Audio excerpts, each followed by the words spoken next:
in their favour. It was an absolute slugfest for the new boys. Well, they get dragged into another one here. It starts off with Nip on the T side. They're already starting to move up onto that reworked A site, and it's Sunday Young with the opening pick.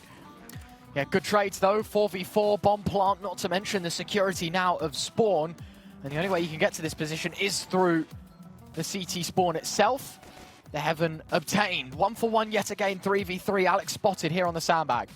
Yeah, the walkway adds such a new dynamic to this as well. I mean, Rez pushed far up, gets the kill onto Goofy. Now it starts to fall to the hands of Alex, who will bring ENCE crashing down.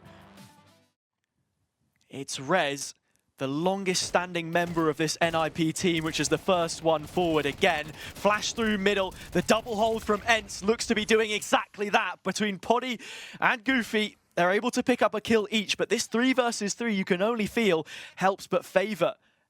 Backs are turned to the smoke, and these players will crawl up ramp ever so slowly here, NIP. Limited utility to shut out this hold, though. Yeah, and they should have a rough idea that there could be players towards Gap, and that is revealed through SDY. Fight won't quite go his way. Damage dealt.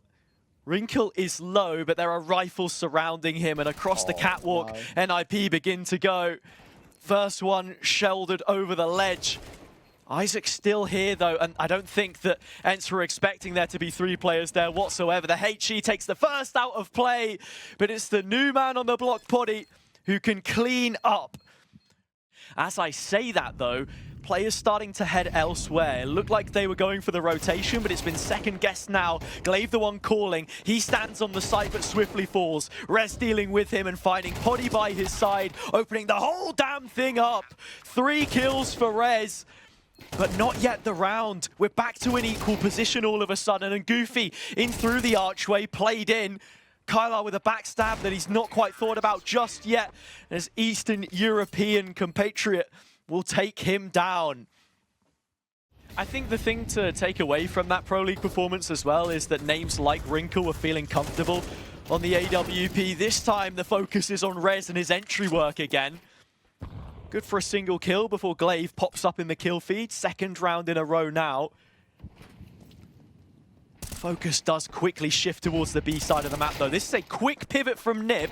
However, the players were a little split up from one another. It's allowing gaps for ENCE to fire lead of their own. They can bust the door down on A. That's the question. He goes early, and Glaive has him dead. Holds him to right. Now they're thinking about the possibility of the A plate. Once that first had came out, it's such a deep smoke. It makes life difficult for the CTs because they've got to wonder, is someone going to come barreling through on the other side? Or do we have to take this retake through a different entry point? That one now set on flames. That is fantastic. Wrinkle has bought so much time, and now look at this. The possibilities are endless on where NIP go in the post plant. And that's exactly why Glaive is going to walk back around, buy himself a little bit more time, make sure that nobody was sat nose pressed to smoke. The urgency very much on, and not to mention, ENCE don't have a kit here, so it's going to have to be a full 10-second stick. You've got to get to work, and it has to start now. The smoke comes up in the face of NIP, but it's only Alex here, and he just has to remove Glaive from the defuse, and the round will be won. The result is demanding, but NIP, they'll get it. For the responsibility he's been given, Glaive, the one tasked, of course, with steering that ship, and oh, they're in troubled waters now. 3 players going down at the drop of a pin. NIP with a 7th round, sure enough, a 2 versus 5, which will not be attempted. Yeah, Rez yet again, just so in control of that ramp position. I know he's not the man that finds the opener. I think it was an Alex tag into an Isaac entry. And then from there, Rez, it's the exact same, in fact, a mirror image of what we saw against the Eco. 1 player high, 1 player low. Guns them both down. No worries at all for him. Up to 12 so far. 8 rounds played. In fact, make it 13. Gets himself another hat trick. A multi-kill to the tally for Rez. Collecting them. A hero rifle on Poddy, who is still topping the sheets for the inside. Bomb under his nose. Wrinkle dead. Wants another towards ramp and bests Rez. aim engagement that goes his way. Now the cavalry can start flooding down ramp. And with the bomb left in isolation, they've got moves to make, and Poddy, well, wants to make some of his own. It's Alex quick to snub out the threat, but point still stands that the bomb is in the grasp of the CT side. Yeah, it's just as soon as we were ushering in the death of ENCE, maybe we could have the birth of a new star. You know what they say though, Ryan? The stars that burn the brightest go out the quickest, and with Poddy overheating a little bit there, Nip have suddenly flipped this into a 3-on-2 with their own young gun. It's Maxter that leads the line towards B. Bomb will be following upstairs behind. It's already slipped through the smoke. And again, so much for ENCE to be thinking about. It gnaws away. It eats their brains alive. The grey matter is on the canvas this time. Sung Dae-young gone. And Glaive, well, his best efforts will have to come in the form of this 1 versus 3. He'll find the first, but nothing more. The same can be said for ENCE's round count. That's an 8th now for Ninjas in Pyjamas.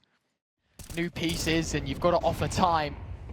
But I think it speaks volumes when Poddy, who is, sure, a great talent on the younger ENCE squad, he's topping the sheets, and yet again, there's going to be no improvement from either ramp player. Rez falls, but Alex is quick to take his place. And again, I was saying coming into this, does Glaive feel confident in the pieces that he has? He's making courageous calls right now to engage in these fights, and they're losing all of them. The slate is wiped clean. That one from the head honcho himself will certainly help things out. A 3 versus 2, but look how quickly Maxter is trying to activate another flank. He's dropped all the way back from stairs. And he's thinking about the possibility of a rotation from ENCE, but kylar's the only one here. He won't catch the head of Isaac. The man who, on his LAN debut, seems to be doing the business. Not long now until that smoke fades. kylar takes it ahead of time, and it is Isaac, the new man on the block, which will get the final 2 kills and may just have put the nail in the coffin.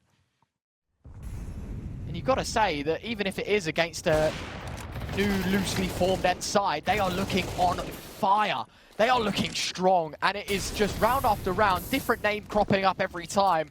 Yep. Alex and Maxter this time, alongside Wrinkle, able to help out. 2v4. A 3-on-2 with Goofy left towards stairs could possibly be a dangerous result for NIP if they're not able to clear this effectively. Maxter does have an inkling though, which had put Isaac in a decent position, but he is eliminated. Goofy has an idea of Rez, swiftly shut down. 2v1 for kylar. He's got ground to cover. This is a round which looks to be evading him. No kit available either. Yeah. Time is of the essence, and he just doesn't have it available to him. It's going to be another one. Behind the red box does pose a threat, but time is eventually running out, and the spam is insult to injury, as NIP will find 10 rounds inside the first 11 played. Goofy may be looking to disrespect the smoke, has got to be careful that his boots don't poke out from the bottom. It gives a chance to Isaac, but not one which he can convert. ENCE, a 5 versus 3, a familiar situation, but one they've struggled with before in this map, and one last chance to make it stick. And at least this is the best look ENCE have had in a single round, and well, while one man tries to improve, it's the opposite side to shut him down. Rez sidelined. Smoke on the volley towards default, but doesn't put it out. Goofy steps back into the flames. A second shot. At least half the attack cut out. Maxter versus 3. He will try and secure a plant and force the hand of ENCE. A Molotov in the smoke will pose no threat. HE, however, will. And now the bodies start to flood on in. Nice attempt from Maxter. The combination ran all solo. You can't help but connect some sort of line, albeit, you know, it's just a BO1 and it's not exactly a showcase of the team entirely. But you can't help but think that this has brought some normality to the team. Well, the man that is known for his pistol antics with the USP, Rez, delivers a delightful shot, much to Goofy's disappointment. Yeah, that one's going to leave a mark. Nib up by 8 rounds, 10-2. You thought that Big against Furia was a wash. This one could be even worse. Rez again finding another kill. A conversion could spell doom for ENCE. in their opening match. You have to remember, round difference is a big thing here as well in the best of ones. And Alex is looking to add a couple to his own personal tally. Held back on the flank around Gap for just a moment longer. The bomb will be out in the open, so one which ENCE need to recover. The furthest man forward is SDI to try and do that. Glaive by his side, plays off the back of it. Brilliant stuff from Sum Dai Young. Maxter and Isaac both hit the deck. And with that, another pistol round triple kill coming through means, just as you say, green shirts arriving to the B site, and A is now under siege inside 30 seconds. May even be an opportunity for one last twist in the fate here. All that Isaac knew he had to do was hold back in the site so that maybe a flank could be activated, but that opportunity missed, brought into a 3-on-3, converting the B execution. Alex just about missing out on the timing, but Isaac picks up the pieces. There are players on site for NIP to defend this one with, and well, that's in fact where ENCE will find themselves buried. Bomb not going down anytime soon, and an 11th posted. Slowly creeping their way up ramp, but there's a boost that's been assembled. Alex right on top of the totem, but knows that players have already moved past, but maybe not quite how far they've managed to make it. The gap closes. Wrinkle, the first to find a frag, but Rez drops by his side, and Alex is the next to be lowered into the ground. Save for the remaining two, surely.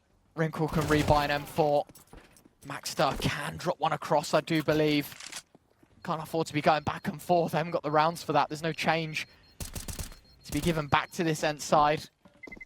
They want to win in regulation. They've got to win every round from here on out.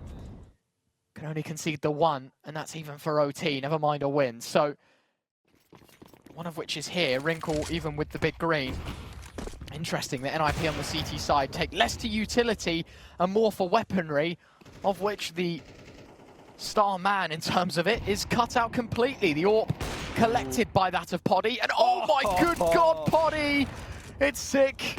Alex finds one around the rim of the smoke.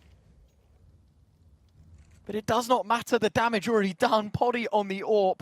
When you're in the map and you've had time to speak things over, then the team play starts to come through. And sure, we don't get much of a semblance of it on a round like this, but if Poddy is feeling comfortable, then he can deliver, and we've seen it so far. Won't go for YaLLa, 3-on-3 bomb not committed. This is worrying. Poddy's work is starting to be unraveled piece by piece here. ENCE down to 3 themselves. Glaive dropping a molly. The audio cue is all Alex needs to rotate, not to mention to bring some cavalry with him. Isaac here to help out. The double smokes to block out the cross. I'm wondering if people go walking. Never mind that. HE used to blow open the smoke, and sure, Alex will fall, but the second man there to tray 2v2. Yeah, Poddy trying to cross the threshold here again. Can't get any more done. How much can one man look to achieve? NIP amongst the rest of the roster. Maybe if they just group up, you can see here there's 5 towards 8. They're going up the ladder. This angle from Rez is disgusting as well, and only a little bit of damage that he deals. Again, no kills found. We're into the final minute. It's a 5-on-5, and ENCE are starting to make their way back through middle, catching the players in rotation. Maxter won't fall for it. Not disillusioned by anything that's going on. The bite back from YaLLa is huge, but the double swing is even bigger from NIP. It's a 4 versus 2, and again, it's that late round which could be the killing blow here against ENCE. What a lesson. Don't take mid off of the NIP boys. Wrinkle will lock in one, and it's Poddy, the Finn. The flag representing the org will have to flail it in a way like no other. A 1 versus 4 ask is massive. He has slipped the net, and this is important because I don't think NIP will read this. Who am I kidding? It's Wrinkle, and of course, it's a no-scope. And the animated faces say, oh, NIP, arguable upset, but look dominant in the server today. They take down ENCE in convincing fashion here on Vertigo. Yeah, and as Wrinkle flies up out of his seat,